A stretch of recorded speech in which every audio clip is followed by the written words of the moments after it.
When you talk about ice cream flavors, vanilla and chocolate are the top two, but vanilla is number one by a lot. The same goes for mobile phones, where Android and iOS are the top two, but Android accounts for more than 85% of the market. When it comes to web browsers, things are no different. There's one big winner, Google Chrome, and a bunch that trail far behind. The Brafton Agency has built a great report that talks more about Chrome's market share, along with a bunch of other very interesting stats. Before we get into that, though, I'm Mickey Mellon, and this is a Brighter Web episode number 15, brought to you by all of us at Green Mellon. Our goal with this podcast is to give you weekly insights for news, products, and ideas so we can all make the web a brighter place to be. These might be actual web tips talking about strategy, search engines, WordPress plugins, and UX, or it might be productivity ideas to help you get more done and free up your time to do great things. We also want to thank our sponsor, ClickHost.com. ClickHost provides top-rate web hosting at prices as low as $5 a month. Visit clickhost.com/ABW for an exclusive 20% off discount for listeners of a Brighter Web. Today we'll talk more about marketing benchmarks, the top how-to searches on Google, lots of new features in Google Maps, Facebook blocking ads from pages that promote fake news, and much more. Let's dig in. The Brafton Agency recently examined data from 181 websites to generate some pretty interesting stats. As we mentioned at the top, Google Chrome is dominating with 91% of the market share of browsers. Some other things they came up with were that 75% of websites were using goals in Google Analytics, so make sure you have that kind of thing set up to track when people submit forms on the site and where they came from so you can work those backwards. The average bounce rate among the sites was 58.18%, which seems to be about right. We tend to see 50 to 60% as normal. In their case, though, they showed by business type and industry it varied from 53 to 68%. The average session duration was 2 minutes and 17 seconds. In total, 70% of traffic they saw was from desktop, 24% from mobile, and 6% on tablet.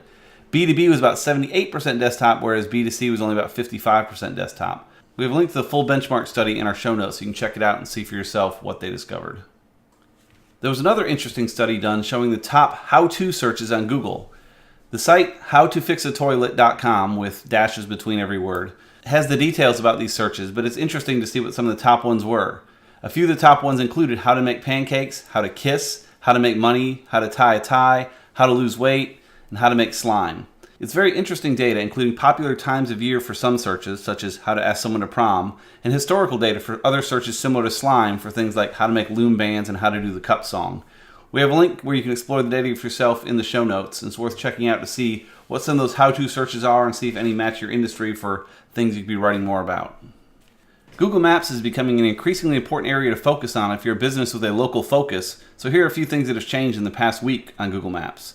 First, business listings can now upload video. You've long been able to add photos, and you certainly should. Now you can add video to your listings. The Android Google Maps app added a find parking to help you find the nearest parking garage.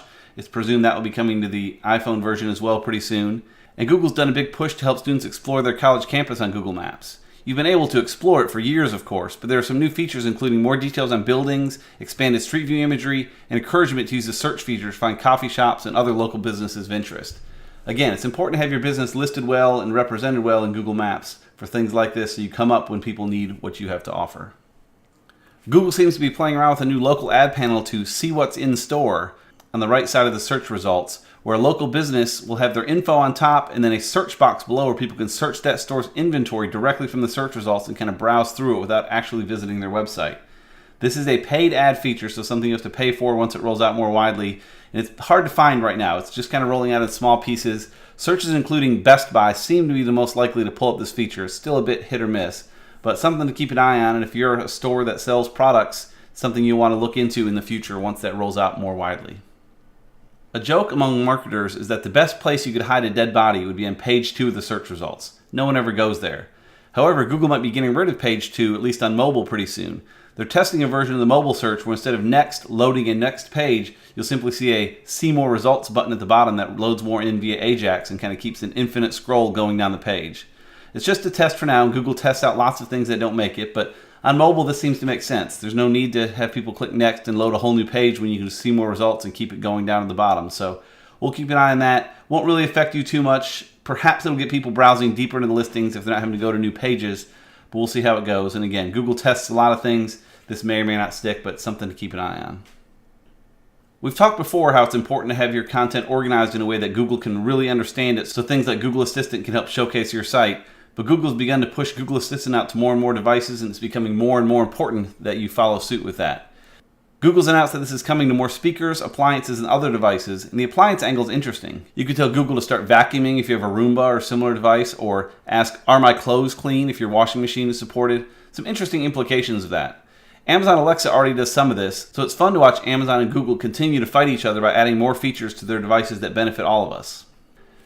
Facebook has announced that they're going to block ads from pages that share fake news. There's a few reasons for this, some pretty obvious, but the issue Facebook sees is that some pages have been using ads to build up their audience, then use that to promote fake news, which isn't good for anyone. So Google's doing things to literally crack down and not allow those pages to advertise anymore. So be sure anything you share in your Facebook is on the up and up. Don't want to get reported for something there and potentially lose your ability to advertise.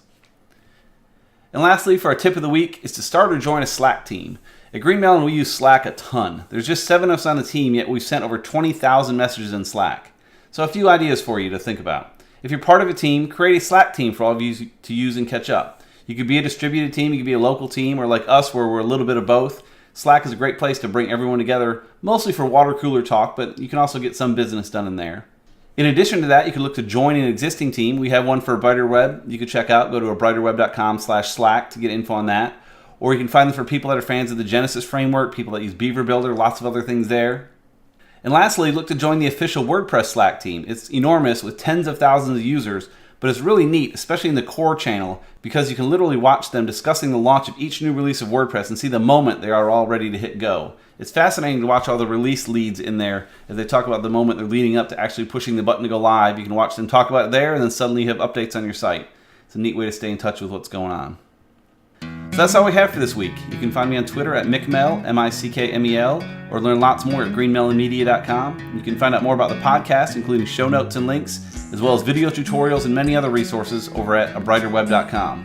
If you're in the Atlanta area, come check out our meetup held 3 times each month. If you're not in the Atlanta area, we post recaps on the site soon after each meetup. Either way, you can learn more about that at abrighterweb.com/meetup. Thanks for listening.